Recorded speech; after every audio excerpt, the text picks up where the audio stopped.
88 दिनों से एफटीआई के स्टूडेंट्स हड़ताल पे हैं। 88 दिनों तक लगातार गंभीर तरह से कला की भाषा में, शब्दों की भाषा में हमने प्रश्न उठाए और सरकार के सामने रखे। अब वो समय आ गया है जब कैंपस के भीतर हमारे अपने एक टीचर इंडेफिनिट फास्ट पर बैठे हुए हैं। हम जब देश में बाहर देखते हैं तो तमाम तरह की अफवाहें फैल रही हैं। बहुत सारे ऐसे मुद्दे उछाले जा रहे हैं जो मुद्दे हैं ही नहीं, मगर उन मुद्दों पर सरकार बात करना नहीं चाह रही है जिन मुद्दों पर यह हड़ताल शुरू हुई। हमसे कहा जा रहा है आप हड़ताल वापस ले लीजिए, मगर यह नहीं कहा जा रहा है कि हम बातचीत के जरिए उन मुद्दों को सुलझाएंगे और तब आप हड़ताल वापस लीजिए। हमने तमाम तरह के प्रयास किए, शांति प्रिय प्रयास। हम सारे स्टूडेंट्स को लेकर दिल्ली गए, सरकार ने वहां भी बातचीत नहीं की।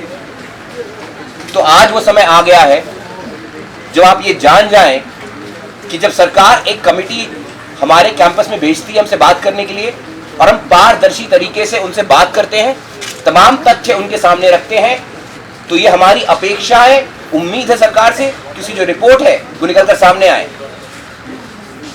हमसे जब वो कमेटी बाहर आई तो मीडिया से उसने कहा कि यहाँ के छात्र बड़े अच्छे हैं, यहाँ पुलिस की कोई जरूरत नहीं है। उनके जाने के बाद पुलिस यथावत है, थोड़ा आना जाना बढ़ भी गया है कुछ दिनों से। उन्होंने कहा हम इस सोमवार तक किसी भी हालत में सबमिट कर देंगे। वो सोमवार निकल गया, एक और सोमवार निकल गया, तीसरा सोमवार पहुंच गया, मगर रिपोर्ट का अता पता नहीं है। तो अब एक ऐसा समय आ गया है जब हमारे लिए किसी भी चीज पर विश्वास कर पाना मुश्किल हो रहा है। और तब एफटीआई के छात्र इस निर्णय पर पहुंचे हैं कि हम अब से किसी भी समय अनिश्चितकालीन भूख हड़ताल या फास्ट या उपवास पर बैठने वाले हैं। मैं नहीं जानता सरकार किस चीज की प्रतीक्षा कर रही है, मगर अगर इसके बाद भी सरकार पारदर्शी तरीके से आमने सामने बैठ के छात्रों से बात करके उनके मुद्दों को एड्रेस नहीं करती, तो पूरे देश के लिए सोचने के लिए बहुत सी चीजें बच जाती हैं, बहुत से सवाल बाकी रह जाते हैं। बहुत सी अफवाहें मीडिया में फैल रही हैं। मैं एक ही बात कहना चाहूंगा कि हमारा चार्टर ऑफ डिमांड पहले दिन से मीडिया के पास उपलब्ध है, जिसमें हमने एक प्रक्रिया की मांग की है। हम कहते हैं कि आपने जो नियुक्तियां की हैं उसमें एक प्रक्रिया का पालन नहीं किया गया। तो सवाल ये नहीं है कि ये बन सकते हैं या वो बन सकते हैं। हम नामों पर नहीं जाएंगे। अगर हम नामों पर चले गए तो हम वही करेंगे जिससे हम लड़ रहे हैं। हम सरकार से मांगते हैं वो एक प्रक्रिया पर डिस्कशन करे, पहले प्रक्रिया को सुधारे और उसके बाद नामों पर बातचीत, और नाम वो किस तरह से आए इसकी प्रक्रिया पर बातचीत संभव है।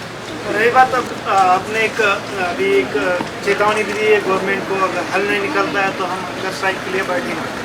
उसकी क्या कब से होगा, डेडलाइन क्या होगी और कब से शुरू होगा? देखिए, मैंने आपसे कहा कि किसी भी समय, और ये किसी भी समय इसलिए कहा है क्योंकि सच्चाई है कि यहाँ जो छात्र हैं उनकी इमोशनल कंडीशन, मतलब डू यू अंडरस्टैंड कि क्या होता है 88 दिनों तक एक स्ट्राइक पे रहना, और भावनात्मक तौर पे वो एक मनुष्य के लिए कैसी प्रक्रिया होती है। तो हम एक ऐसी स्थिति में आ चुके हैं जहाँ सबकी भावनाओं का सम्मान करना पड़ेगा।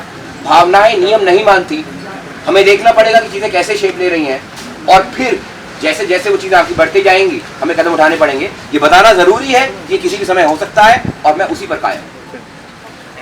Thank you.